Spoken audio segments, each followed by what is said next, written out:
I have Senator Cruz on the line, a Republican from Texas. He's also got a new book out, which we will discuss momentarily. One Vote Away, How a Single Supreme Court Seat Can Change History, which is a great title. Senator, it's great to have you on. By way of segue, I was just playing some clips of the former First Lady, Michelle Obama, and just painting this picture of America as this horrifically racist place, but the Black Lives Matter Antifa movement as incredibly peaceful, all about racial solidarity. Do you think anyone is buying this message? Because I'm afraid they are. That's the thing that I fear. Well, they're certainly hoping that the typical voter will not notice how angry and extreme and radicalized the far left is, and yes. It's the reason the news every day is so shameless with fake news. It's the reason why the coverage every day is peaceful protest, peaceful protest. I mean, you remember the CNN chyron of fiery but peaceful protest of a reporter literally in front of a building on fire. There's a reason they do it, which is they think that people who may not be paying all that much attention that the propaganda works, and they're simultaneously trying to inflame racial divisions and enrage people on racial lines, and at the same time convince other voters who are not paying close attention that there's nothing to see here, don't worry about it at all.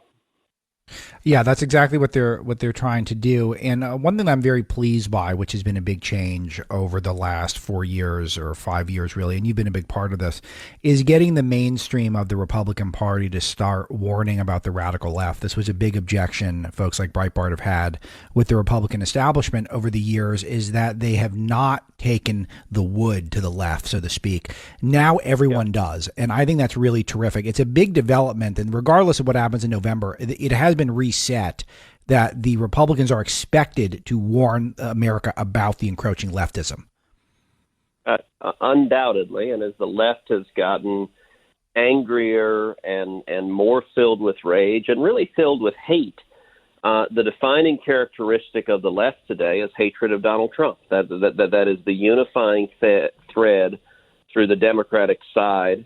And I will say I agree with you that we're seeing more Republicans who are willing to actually stand up and at least begin to fight. That is a major improvement from where we started. And far too often the left goes into battles with deadly seriousness.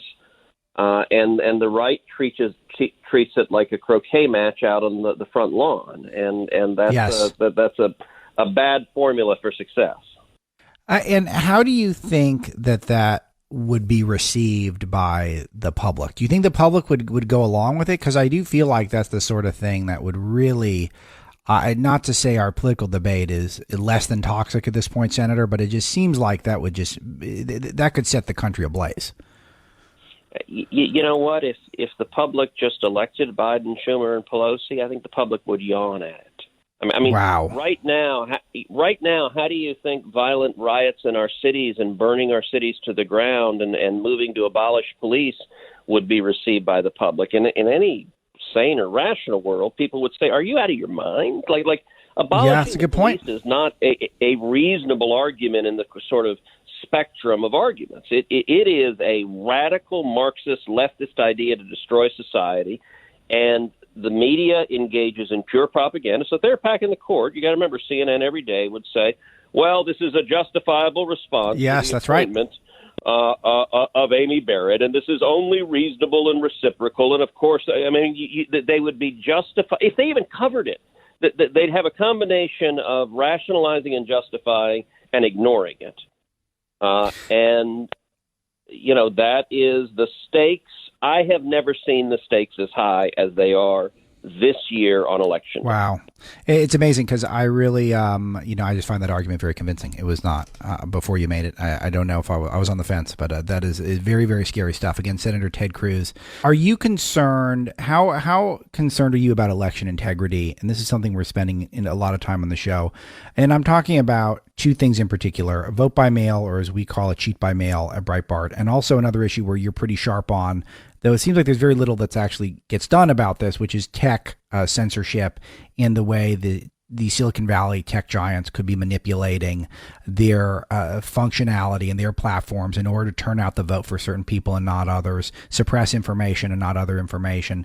Do either of these bother you? What's on your mind in this regard?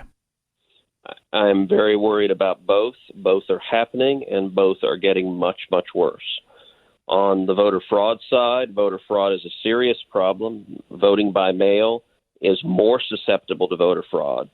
And in this election, the hard left is so enraged that they're willing to rationalize the ends justify the means, that anything is justified to defeat Trump, including lying, cheating, and stealing along the way. And I think we're going to have a real issue where we have prosecutors who can be on top of it. They need to be on top of it and preventing it. But where you have Democratic jurisdictions where the Democrats are controlling the state or the city, it's going to be a real threat. And the simplest answer at this point, we're less than a month out now, we've got to win by a big enough margin that the Democrats can't steal it because they're going to try. On the second point, big tech censorship is, I think, the single greatest threat to free speech and democracy in the country today. There are a handful of Silicon Valley billionaires who have amassed more power than ever seen before over information, over the public square, over discourse. And big tech is shamelessly silencing and censoring conservatives, censoring libertarians, censoring Trump supporters, censoring pro-Israel supporters, censoring pro-life supporters, censoring any views that they disagree with. And I chair the Constitution Subcommittee of the Senate Judiciary Committee. I've chaired a series of hearings on big tech censorship. One of the witnesses who testified before the hearings was Dr. Robert Epstein, who's a very respected psychologist. He did empirical analysis of Google in 2016. He concluded that manipulated and biased search results on Google shifted 2.6 million votes to Hillary Clinton. Now, what's interesting and amazing about Dr. Epstein is not a Republican. He's a liberal Democrat who voted for Hillary Clinton and openly supported her.